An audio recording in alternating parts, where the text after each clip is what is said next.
Chers paroissiens, tout est allé très vite. En moins de 48 heures, par la bouche du président de la République puis du Premier ministre, notre pays se retrouve sous le coup de mesures très strictes. Il y a donc à la fois, et c'est évident, urgence et situation exceptionnelle. Dans ce contexte, notre discernement de citoyens et de chrétiens est clair. Préserver le bien commun dans une situation sanitaire de crise épidémique. Nous sommes soumis aux autorités légitimes de bon gré, prenant notre part de responsabilité avec tous nos concitoyens. Je m'adresse à vous, chers paroissiens, avec l'ardent désir de vous rejoindre chacun là où vous êtes. Pour moi et pour mes frères prêtres autour de moi, qui sont ici, vous êtes ma famille, vous êtes notre famille, vous êtes la famille de Dieu, notre Père. Je pense tout particulièrement et je m'adresse tout spécialement à ceux d'entre vous, cafetiers, restaurateurs, exploitants, commerçants, artisans, dont l'activité est brutalement arrêtée depuis cette nuit.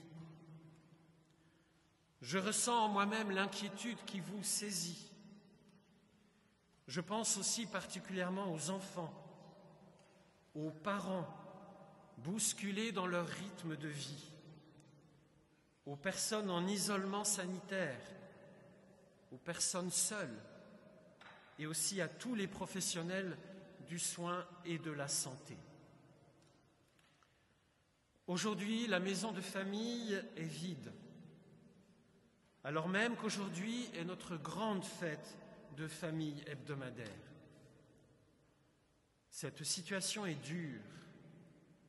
Il n'y aura aucune messe cette semaine jusqu'à nouvel ordre avec des fidèles. Toutes les activités paroissiales, sans exception, sont annulées.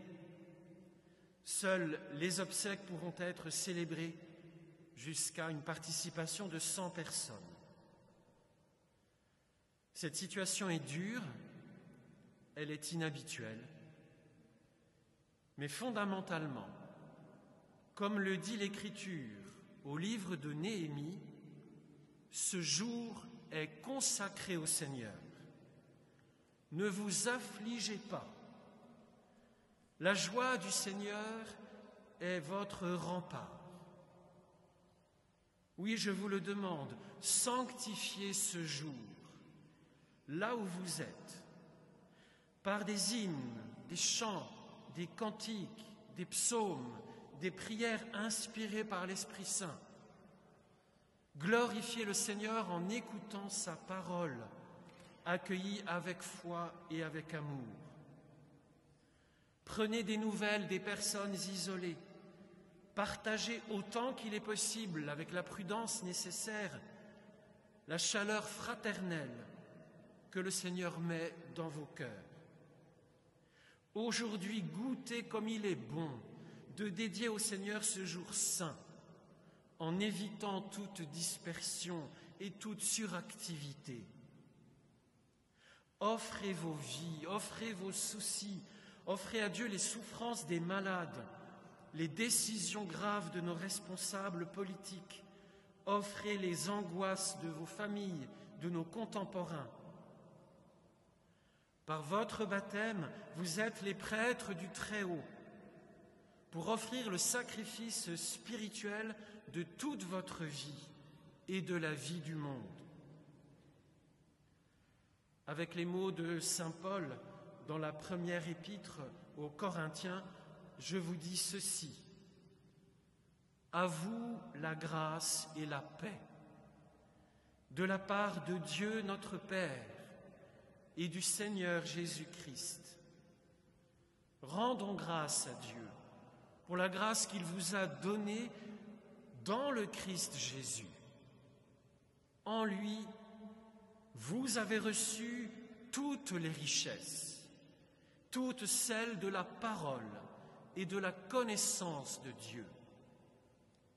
Car le témoignage rendu au Christ s'est établi fermement parmi vous.